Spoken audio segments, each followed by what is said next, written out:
Hello, I'm Michelle Schroeder with the Military and Family Readiness Center, and today I am joined by Kimberly Nemeth from the Youth Center. She is the Youth Center Director here at Sheppard Air Force Base, and she has a great deal of information to share with parents that might be looking for care here on base, maybe interested in some summer camp information and just all the great things that her program has to offer. So, Kim, a question that's often asked is, how does the waiting list work over on the youth flight side of the house? What does that look like and who gets priority? So the wait list is actually based on the family, if they're dual military, if they're single military, if they're just military with a working spouse or a non-working spouse.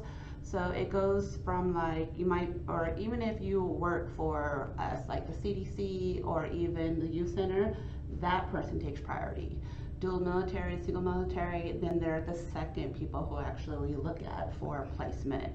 And then of course you have the staff that look at, military with a working spouse. Okay. And then military with non-working, or if the spouse is actually going to school full time. Okay.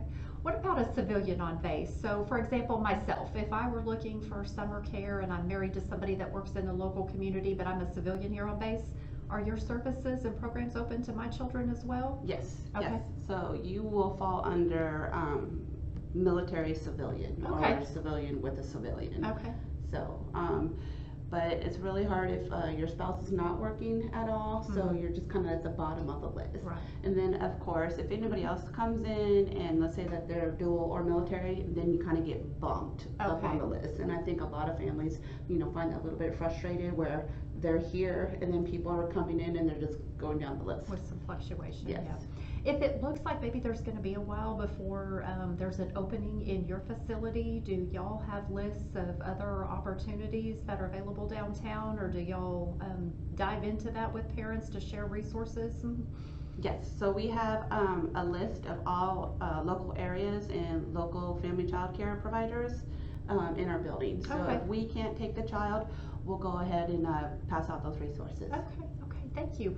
What about the fee structure? Is that a set fee per week? Is it dependent upon the age of the child? What does the fee structure look like? So the fee is actually based on total family income for both the military member and of course, their spouse.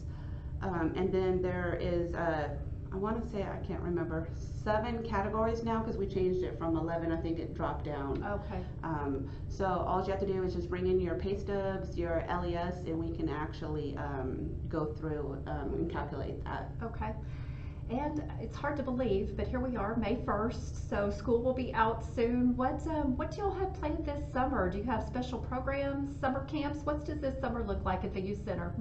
So we do have registration going on right now. So families would actually have to go to militarychildcare.com and actually register their child for the weeks of care that they actually want for the summer. And of course, we have a lot of planned activities for the kids. We also follow our curriculum also. So there's plenty of activities for the kids. Some of the field trips that we're actually looking at this time is going to like Crash Works. I think they're going to go to a farm and visit farm animals. Of course, maybe going to an aquarium up in Oklahoma. Great. So if anybody that's joining us today or anybody watches this recording, how can they reach you at the Youth Center? What's a good phone number? Our phone number is 940-676-5437, or you can look me up on Global and send me those questions. Kimberly.nemeth.2@us.af.mil. Great. Thank you so much for your time today. As we're wrapping this up, I would be remiss if I did not say May 1st kicks off National Month of Military Appreciation. We are so grateful for our military families, the services and the sacrifices that they provide for this wonderful country that we live in. So thank you for all that you do, and thank you for joining us today. Thank you, Michelle.